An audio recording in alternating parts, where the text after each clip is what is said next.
Cinema তো রিলিজই হলো আজকে। সফলতাটা আসলে বুঝতে বোধহয় আরও কয়েকটা দিন সময় লাগবে।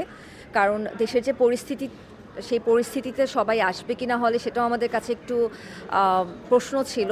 তারপরও সকাল থেকে যতটুকু দেখেছি যে বেশ কিছু হলই দেখেছি যে খুব ভালো আ দর্শক দ্বারা ফুলফিল হয়েছে সিটগুলো। সো ওটা দেখে ভালো লাগছিল। আমি প্রত্যেকবারই ঢুকে দেখছিলাম যে কোন হলটা আমি বুক নিতে পারি আমার ফ্রেন্ডদের সাথে দেখার জন্য।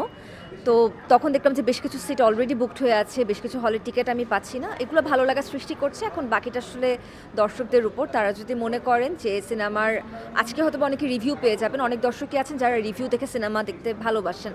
আশা করি সেই রিভিউ দেখে তারা অন্তত সিনেমা হলে আসতে অনুপ্রাণিত হবেন। অনেক ভালো লেগেছে। প্রথম কথা একটা সুন্দর টিম ছিল আমার সাথে, একটা সুন্দর গল্প, একটা প্রপার ক্যারেক্টার, যে ক্যারেক্টারটা প্লে করার জন্য হয়তোবা অনেকেই মুখিয়ে থাকেন। I was the luckiest one who got the character to play.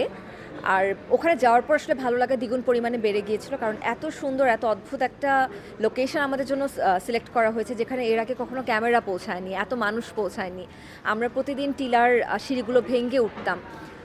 অবশ্যই অনেক অনেক ভালো লাগে, অনেক সুন্দর স্মৃতি। এবং আজকের সকালটা খুব ভালো লেগেছে আমার। সকালবেলা ঘুম থেকে উঠেই দেখি খাসিয়াপুঞ্জির যেই পরিবারের সাথে আমি ছিলাম, তাদের একজন সদস্য আমাকে খুদে বার্তা পাঠিয়েছে যে খালা, অনেক অনেক শুভকামনা আপনার জন্য, আপনার সিনেমাটা রিলিজ হচ্ছে, আমি খুব খুশি আপনার জন্য। এরকম একটা ছোট্ট খুদে বার্তা আমাকে ব্লেসিং পাঠিয়েছে। সো সব কিছু মিলে অনেক অনেক হ্যাপি আমি।